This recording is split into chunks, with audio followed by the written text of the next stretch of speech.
والسلام على سيدنا الانبياء والمرسلين وعلى اله وصحبه اجمعين. قال الله تعالى في كلامه القديم: انا كفيناك المستهزئين. وقال تعالى في مقام اخر: ان الله وملائكته يصلون على النبي يا ايها الذين امنوا صلوا عليه وسلموا تسليما. اللهم صل على سيدنا محمد وعلى اله وصحبه افضل صلواتك وعلى النبي وبارك وسلم. محترم حاضرین، معزز سامعین، معزز ناظرین جلسہ، دیگر علماء کرام، منتظمین مجلس، السلام علیکم ورحمۃ اللہ وبرکاتہ۔ سب سے پہلے ہمیں اللہ تعالیٰ کے دربار میں بے حد شکر ادا کرنا چاہیے کہ پروردگار نے ایسے فطر معقول میں ہمارے آقا و مولا رحمۃ للعالمین صلی اللہ علیہ وسلم کا ذکر پاک اور آپ کی عظمتیں، فضائل و مناقب اور آپ کے ذکر کے چرچے کرنے، سننے، سنانے کے لیے جب ہم نے توفیق عطا فرمائی ہے۔ اللہ تعالیٰ کی توفیق کے بغیر کوئی نیک عمل کسی بھی قسم کا ایک لمحے کے لیے بھی کوئی انجام نہیں دے سکتا۔ یہ احساس ہر مومن بندے کے پیش نظر رہنا چاہیے۔ حاضرین، نبی پاک صلی اللہ علیہ وسلم کی عزت، شان و عظمت، یہ وہ مقام اور مرتبہ اور صفت ہے پیارے آقا صلی اللہ علیہ وسلم کی کہ ازل سے ابد تک اللہ تبارک و تعالیٰ نے ہمارے آقا و مولا صلی اللہ علیہ وسلم کو یہ عظمتیں عطا فرمائی، بلندیاں عطا فرمائی، رفعتیں عطا فرمائی کہ اس دور میں خاص طور پر جہاں بے ادبیاں، گستاخیاں، دین کے دشمن، اسلام کے دشمن، عقل کے دشمن کر رہے ہیں، تو کتنی بے ادبیاں بھی نہ کر لیں۔ حبیب پاک صلی اللہ علیہ وسلم کی شان و عظمت میں کسی کے کہنے سے، بولنے سے کوئی مقامی کمی نہ ہو سکتی ہے، نہ ممکن ہے۔ اس لیے یہ حاضرین، مثال کے طور پر چودھویں کے چاند کو دیکھ کر بعض ایسے جانور دنیا میں پائے جاتے ہیں کہ چاند کو دیکھ کر پھونکتے ہیں، ان کی عادت ہے وہ پکانا ہے۔ بھیڑیوں کی بھی عادت ہے چودھویں کے چاند کو دیکھ کر جنگلوں میں پکانا ہے، کیونکہ ان کو روشنی پسند نہیں ہے، اندھیرے میں رہنے کی عادت ہے۔ کفر و ضلالت، شرک و بدعت کہ آندھیوں میں، بہنے اور طوفان میں اس کی روانی کے ساتھ چلے جانے کی فطرت ہے، تو ہر کوئی اپنے فطرت کے مطابق چل جاتا ہے۔ یہ ممکن نہیں ہے کہ حیوان کی فطرت بدلی جا سکے۔ اللہ تعالیٰ جس کو جیسے فطرت پہ پیدا کیا وہ اسی فطرت پہ چل جاتا ہے۔ ہاں، اللہ کا شکر ماننا چاہیے کہ پروردگار نے ہمیں نبی پاک صلی اللہ علیہ وسلم کی وفاداری والی فطرت عطا فرمائی۔ اسی وفاداری کا احساس ہے، نتیجہ ہے کہ یہ عظیم الشان کانفرنس منعقد کی گئی ہے۔ ورنہ اس دور میں حاضرین کس کو کس بات کی فکر ہے؟ لوگ اپنے کھانے پینے کی فکر میں مبتلا ہیں، مکانات بنانے کی فکر میں مبتلا ہیں، دنیا کمائی کی فکر میں مبتلا ہیں۔ ایسے ماحول میں ماشاء اللہ خلاف القرآن کے ذمہ داروں کو اور مسجد چینی کے مصلیوں کو، ذمہ داروں کو اس بات کا احساس ہوا کہ قوم میں شعور اور بیداری، خاص طور پر حب نبوی کے متعلق، عشق مصطفیٰ کے متعلق بیدار کرنے کی، پیدا کرنے کی ضرورت ہے۔ نبی پاک صلی اللہ علیہ وسلم کی عظمتیں قرآن مجید میں موجود ہیں، لوح محفوظ پر لکھی ہوئی، خالق کائنات نے بیان فرمایا، فرشتوں نے کیا، تمام مخلوقات نے، جب کہ حیوان، جانور، شیر، بھیڑیے، بکری اور کتے بھی نبی پاک صلی اللہ علیہ وسلم کا ادب کرتے نظر آتے ہیں۔ اب جو بے ادب ہے جن کی زبان سے بکواس نکلتی ہے ظاہر ہے کہ وہ بھیڑیا تو نہیں ہو سکتا، اس لیے کہ بھیڑیا میں حضور کی تعظیم کرتا نظر آتا ہے، اور وہ شیر بھی نہیں ہو سکتا چوپایا درندہ کا، اس لیے کہ شیر بھی پیارے آقا صلی اللہ علیہ وسلم کی عظمت بجا لاتے ہوئے تعظیم کرتے ہوئے نظر آتا ہے، اور وہ کتا بھی نہیں ہو سکتا، اس لیے کہ کتا بھی بے ادب کو کاٹتا ہے، جو نبی کا بے ادب ہے کتا کا اسے کاٹا ہے، اب کیا اسے کہا جائے؟ یہ نہیں کہتے کہ انسان ہے، یہ بھی نہیں ہے جو حیوانات ہے، تو کہنے کے لیے دنیا میں کوئی ترجیح نہیں، کوئی مخلوق نہیں ہے جو نبی کا بے ادب ہے، کس کے بارے میں کہا جائے؟ کیا مثال دی جائے جو بے ادب ہے وہ کون ہے؟ سورج چاند ستاروں کی مثال تو دی جا سکتی، حیوانات کی مثال بھی نہیں دی جا سکتی، جماعت پتھر ہے وہ بھی تو ہمارے آقا صلی اللہ علیہ وسلم کی خدمت میں درود پڑھتے نظر آتے ہیں، کیا کہا جائے آپ کو ایسے بدبختوں کو کہ جو حیوان سے بدتر ہے، پتھر سے بھی کمتر ہے، اب ان کے بارے میں کیا کہا جائے؟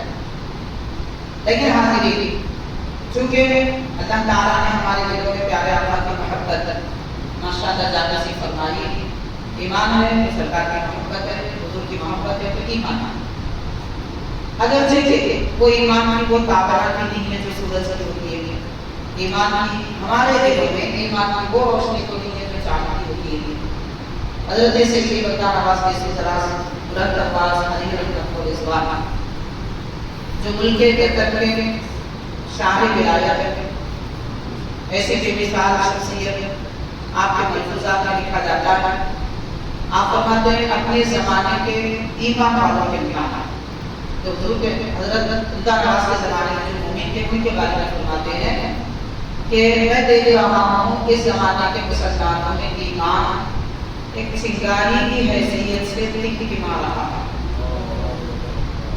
اور فرماتے ہیں کہ صحابہ کرام کے دلوں میں جو ایمان تھا وہ سورج کی طرح روشن تھا، تو اب 700 سال کے بعد ہمارے ایمان کی کیا کیفیت ہے ہمیں سمجھ لینا چاہیے،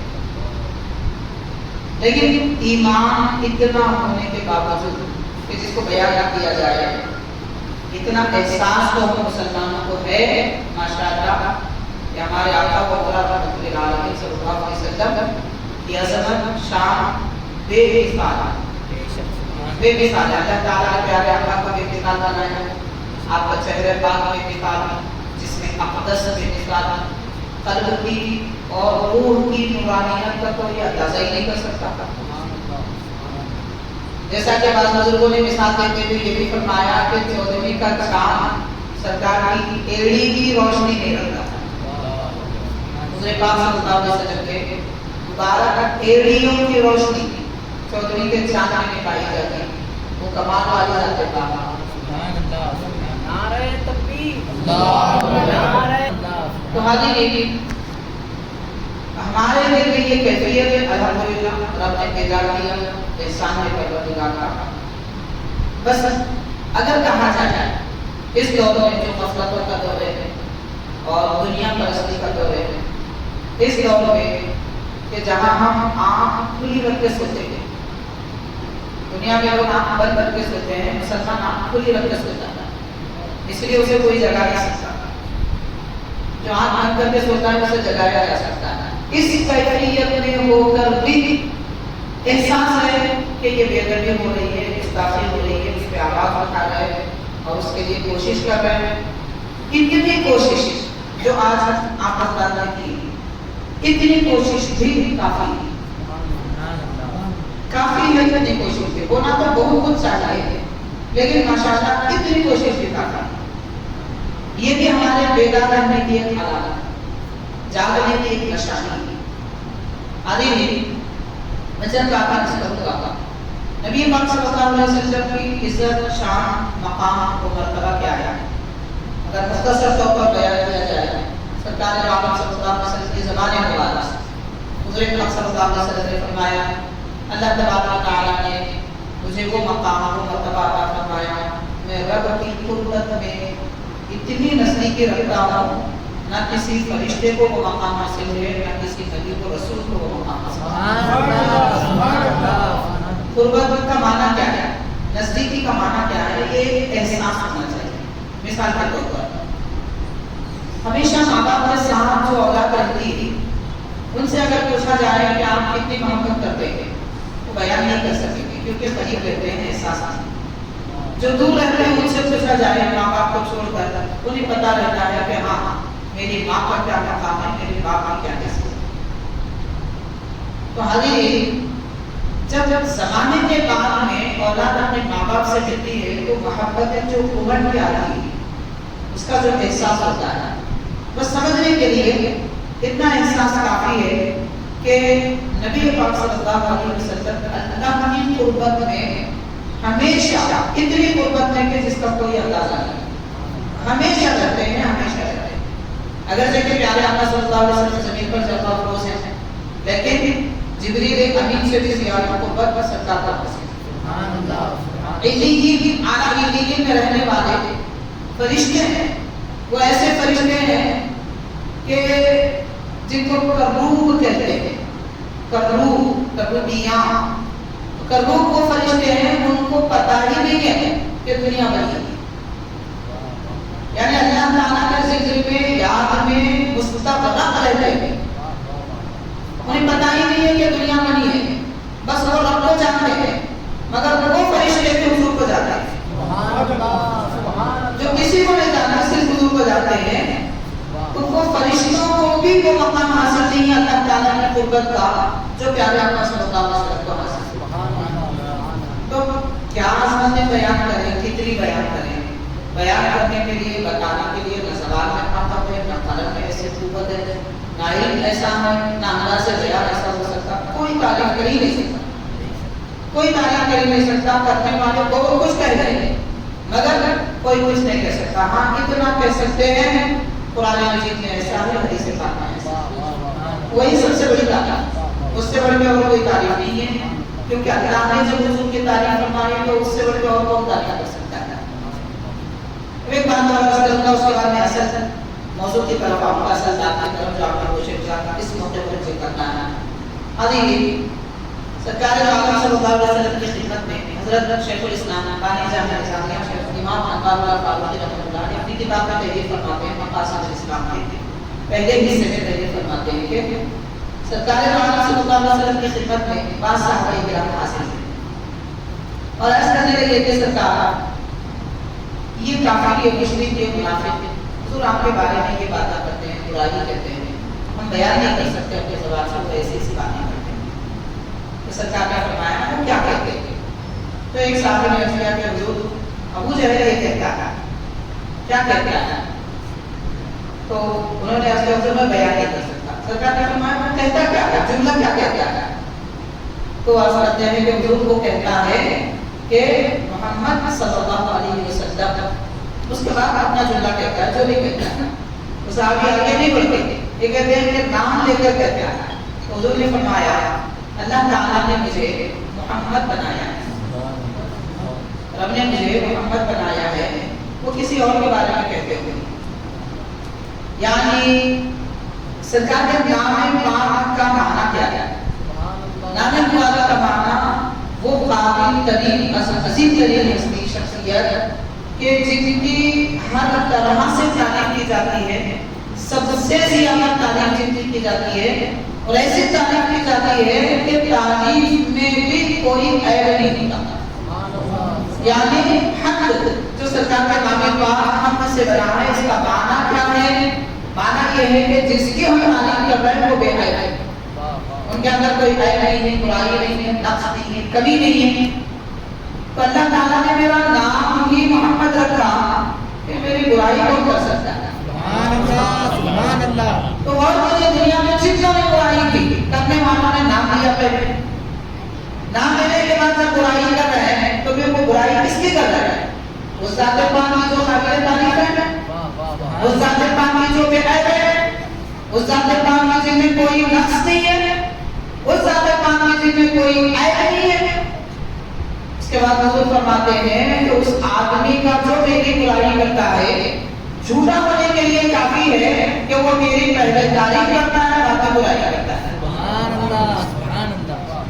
تو ہاں جی سرکار دو عالم صلی اللہ علیہ وسلم کا نام پاک بھی اللہ تعالیٰ نے ایسا بے مثال بنایا کہ اس نام کو لے کر بھی کوئی برائی کر نہیں سکتا. تو پھر حضور کی ذات بے مثال ہے. سبحان اللہ سبحان نام نبی کا پاک ہے تو پھر ذات کتنی پاک ہوگی. سبحان اللہ سبحان اللہ. تو معزز حاضرین کرام یہ سلسلے کوئی نئے نہیں، یہ چلتے آ رہے ہیں، زمانے سے چلتے آ رہے ہیں، ایسا ہوتا رہتا ہے کیونکہ ہر آدمی اپنی فطرت پر مجبور ہے. اسلام اس لیے اس طرح کی باتیں کرتے ہیں. آج میں عرض کرنا یہ چاہوں گا کہ حاضرین اب ان کا مقابلہ کیسے کیا جاتا ہے.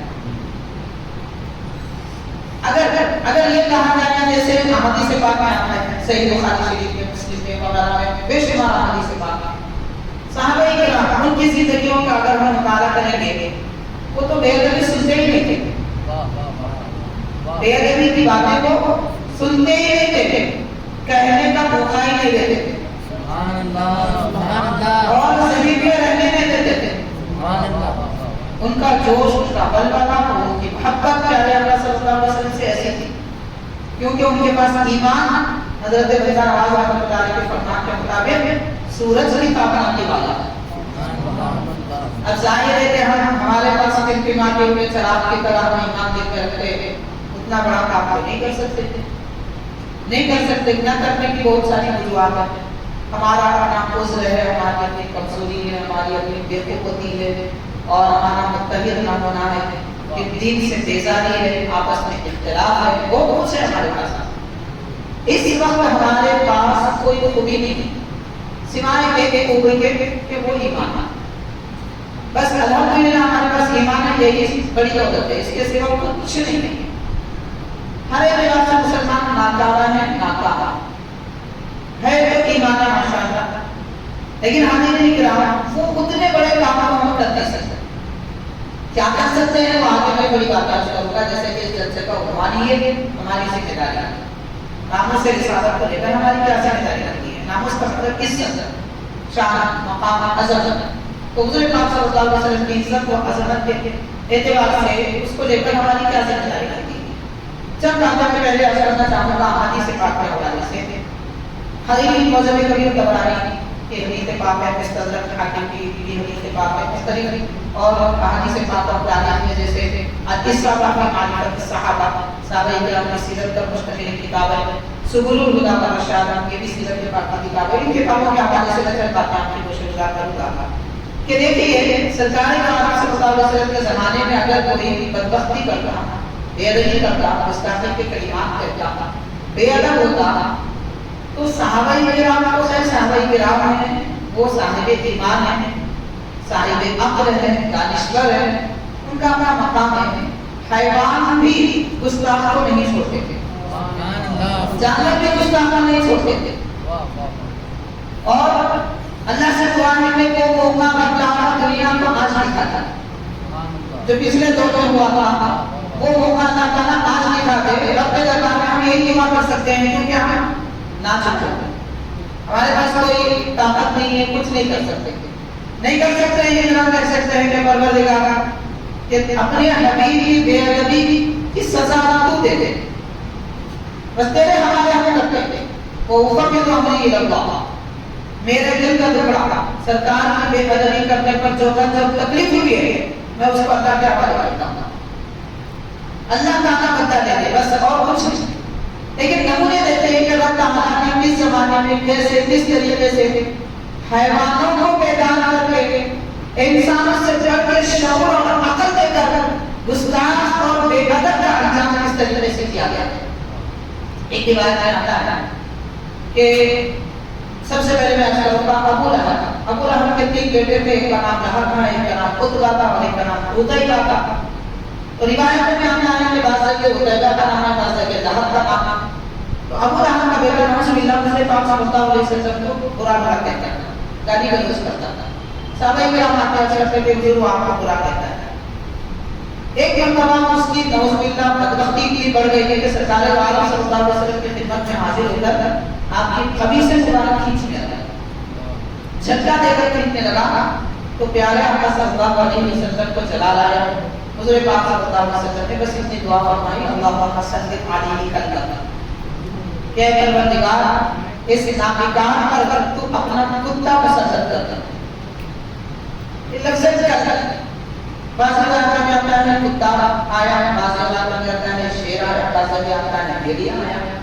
اصل میں جو لفظ کل ہے عربی میں ایسے جانور کو کہتے ہیں جو اپنے منہ کے داڑوں سے پکڑ کر کاٹ ڈالا، اس کو کل کہتے ہیں۔ اسی لیے عربی زبان میں وہ مشین جو بڑی بڑی عمارتیں گرانے کے لیے، کوئی چیز اٹھانے کے لیے استعمال ہوتی ہے، جسے کرین کہتے ہیں، اس کو مکلب کہتے ہیں، کلب سے بنانا۔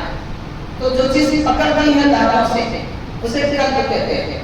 تو روایت میں آتا ہے موضوع کبیر طبرانی وغیرہ کے حدیث پاک میں کہ جب یہ بات ابو لہب کو معلوم ہوئی تو ابو لہب ریشم کا کاروبار کرتا تھا، شہر مکہ سے ملک شام یا عمان یمن وغیرہ کی طرف بھیجتا تھا، وہاں سے دوسرا مال منگاتا تھا اور اپنے بچوں کو اس کی اجازت مقرر کیا تھا۔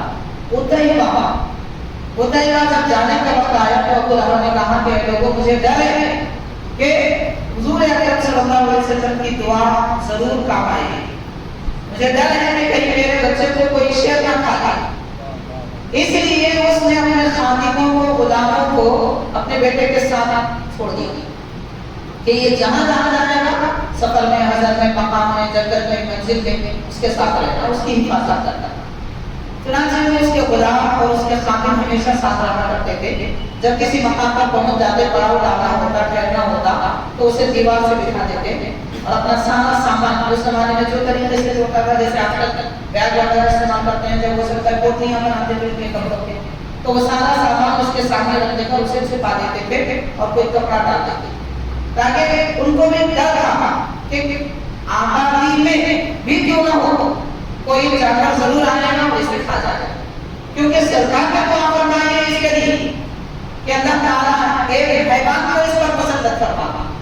تو حضرت ایک مرتبہ ابو لہب کا بیٹا سو رہا تھا، سارے لوگ جان رہے تھے، اچانک شیر آیا اور شیر کے حملے میں آنے کے بعد کس کی مجال میں اس کا مقابلہ کرے، سب خود رہ گئے اور شیر آیا، اس آدمی کی گردن پکڑ کر اتنے زبردست طریقے سے جھٹکا دیا کہ اس کے بدن سے سب الگ ہو گئے۔ جب ابو لہب کو معلوم ہوا تو اس نے کہا یہ حضور کی دعا ہے، وہ دعا کا نتیجہ ہے کہ میرا بچہ چلا گیا اور تم لوگوں نے اس کی حفاظت نہیں کی۔ تو اب یہاں بات غور کرنے کی یہ ہے کہ یہ دشمن تھا، دشمن ہونے کے باوجود پیارے آقا صلی اللہ علیہ وسلم کی دعا پر اسے سنایا نہیں تھا کہ حضور دعا فرمائیں تو رد نہیں ہوتی تھی، اسی لیے حفاظت کے دستہ اس نے مقرر کر دیا تھا۔ اس حدیث سے پاک، یہ حدیث سے پاک ہمیں یہ بتا رہی ہے کہ لوگوں اگر کبھی کا کوئی بے ادب گستاخ ہے، اللہ تعالیٰ غیر سے اپنے مخلوق کو مقرر کر دے گا اور اسے ایسی سزا ملے گی کہ زمانے کے لیے عبرت ہو جائے گی، عبرت نام عثمان جہاں ہوگا۔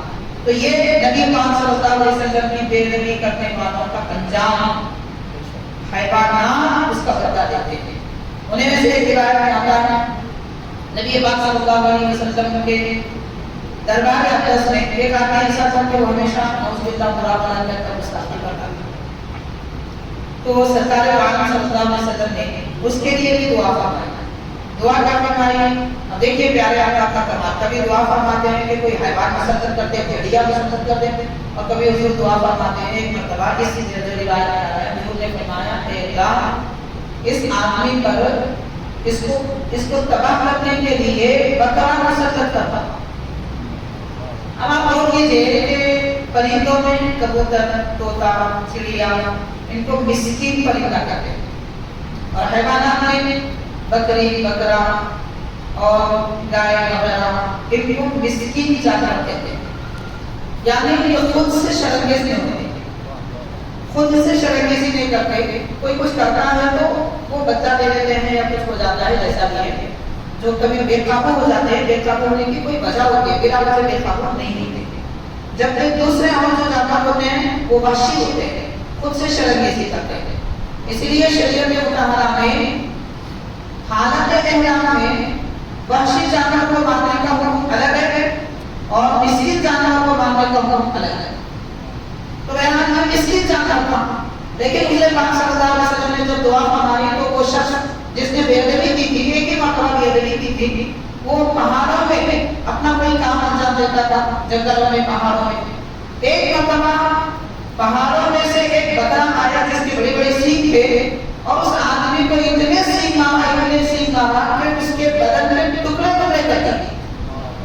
ہاتھ ایک طرف، سر ایک طرف، جسم ایک طرف، پاؤں ایک طرف۔ اب آپ لوگ بولیں کہ بکرے نے ایسے کیسا کیا ہوگا؟ لیکن باضابطہ روایات میں آتا ہے، سیرت صحابہ کی کتابوں میں ذکر ملتا ہے، صرف اس وجہ سے کہ وہ بے ادب تھا نبی کا، اس لیے اس پر یہ سزا مقرر کی گئی تھی۔ تو حاضرین، اللہ تعالیٰ بدلہ لے لے گا، اللہ تعالیٰ بدلہ لے لے گا۔ یعنی جب قوم مجبور ہو جاتی ہے تو ہم کو نمونہ دیا گیا، صحابہ کرام مختار تھے، صاحب اختیار تھے، شجاعت اور بہادری والے تھے، اس کے باوجود اللہ تعالیٰ نے مسکین جانوروں سے کام لے کر بدبختوں کا خاتمہ فرما دیا۔ آج ہمارا آدمی وہی مسکین حیوانات کی طرح ہو چکا ہے جو کچھ نہیں کر سکتے۔ تو اس وقت پر اللہ تعالیٰ ضرور ایسی قوم کو مسلط فرمائے گا جو دنیا کو بتا دے گی کہ بے ادب اور گستاخ کا انجام کیا ہوتا ہے۔ ایسے نمونے پچھلے زمانے میں ہو چکے ہیں۔ انہیں میں سے ایک روایت میں آتا ہے، الدرر الکاملہ، سیرت کی کتاب ہے، الدرر الکاملہ فی المئۃ الثامنہ، یعنی 8ویں صدی ہجری میں کون سے چھپے چھپے موتیاں ہیں۔ کتاب کا نام ہی ایسا ہے، اور اس کتاب میں ایسے ہی واقعات ہیں، ایسے ہی حالات ہیں جو انتہائی نادر واقعات ہیں اور دل کو موہ لینے والے واقعات ہیں۔ ان میں بیان کیا جاتا ہے کہ منگول وہ قوم ہے جو پوری دنیا میں سب سے زیادہ جنگلی قوم ہے اور کوئی اس کا مقابلہ نہیں کر سکتا تھا۔ ان کا کبھی دماغ اگر گر جائے، نعوذ باللہ استغفر اللہ، کہ وہ تو انسانوں کو بھی کھا جاتا ہے، ایسے قوم کی منگول۔ تو منگول کی ایک قوم اپنا مذہب چھوڑ کر عیسائیت میں آ گئی، 8ویں صدی ہجری کی بات، عیسائیت میں آ گئی۔ وہاں پر چند مسلمان بھی موجود تھے، ایک محفل تھی، وہاں پر ایک عیسائی کا بڑا آدمی ان کا عالم جس کو پادری کہتے ہیں وہ بھی موجود تھا، اور وہ ان منگولوں کے ایمان کے عیسائیت میں داخل ہونے کے بعد میں کچھ سمجھانا ہمارا سمجھانے کے درمیان میں سرکار صلی اللہ علیہ وسلم کی شان میں بے ادبی کرنے لگے، گستاخی کا کلمات کہنا، ادھر اس کے کلمات پڑھ رہے ہیں، ادھر اسی کا وہ پاکستان کا کتا بندھا ہوا تھا، رسی سے باندھا ہوا تھا۔ اب کتے کو بے چین دیکھا گیا کہ کبھی کوئی ادھر ہٹتا، کبھی ادھر ہٹتا، کبھی ہراتا ہے، لیکن اس کی بے ادبی کے باتیں بڑھتی جا رہی تھی۔ اسی درمیان کتے نے اپنی رسی توڑ لی اور اپنے ہی مالک کا ہاتھ پکڑ لیا اور اسے دبوچ کر کاٹنے لگا۔ لوگ آ گئے، اسے ہٹا دیے، چھڑا دیے، پھر رسی باندھی، پھر وہ اپنی فطرت سے باز نہیں آیا۔ اسے اس وقت سمجھ جانا چاہیے تھا، مگر باز نہیں آیا، پھر برائی کرنے لگا۔ تو محفل میں موجود لوگوں میں سے ایک شخص نے کہا کہ کیا تجھے احساس نہیں ہوا کہ تو حضور پاک صلی اللہ علیہ وسلم کی بے ادبی کر رہا ہے؟ اسی بے ادبی کی وجہ سے یہ کتا تجھے کاٹنے کے لیے آیا ہے۔ اب دیکھیے کہ وہ ایک محاورہ ہے، مصرع ہے، خدا جب دین لیتا ہے تو اپنے چیز لیتا ہے، جب دین کسی کو نہیں ملتا تو عقل میں چلے جاتی ہے۔ مطلب یہ ہوا کہ عقل مند ہی صاحب ایمان ہوتا ہے، اور جو ایمان والا نہیں ہے وہ عقل مند بھی نہیں ہے، عقل مند بھی نہیں۔ اب آپ یہ مت سمجھیے کہ آپ دنیا میں اتنے بے ایمان والے کتنے ترقیاں کر دیے، اس کو ترقی نہیں کہتے، ترقی اسے نہیں کہتے، ترقی اپنی آخرت سنوارنے کے عمل کو ترقی کہتے ہیں۔ دنیا سنوارنے کے عمل کو ترقی نہیں کرتے۔ عقل مندی یہ نہیں ہے کہ عالیشان مکان بنائیں، عقل مندی یہ ہے کہ قبر سنوارنا، عقل مندی یہ ہے کہ جنت میں محل بنانا، اس کو عقل مندی کہتے ہیں۔ تو بہرحال آپ نے کیا کہا، نبی پاک صلی اللہ علیہ وسلم کی شان کو بے ادبی کرنے لگا، پھر دوبارہ اس کی کلمات بڑھنے لگے۔ اب کتے سے رہ نہ گیا، وہ اپنی رسی توڑا اور آیا فوراً اپنے مالک کے گلے کو پکڑا اور اس کے بعد اپنا سر ہلا کر کاٹ کر اتنا کر دیا کہ اس کے سر کو جسم سے جدا تھا۔ کتا کاٹتا ہے مگر یہ نہیں دیکھا گیا کہ ایسا کاٹنا ہے کہ سر کاٹ دے، یہ تو شیر کا کام ہے۔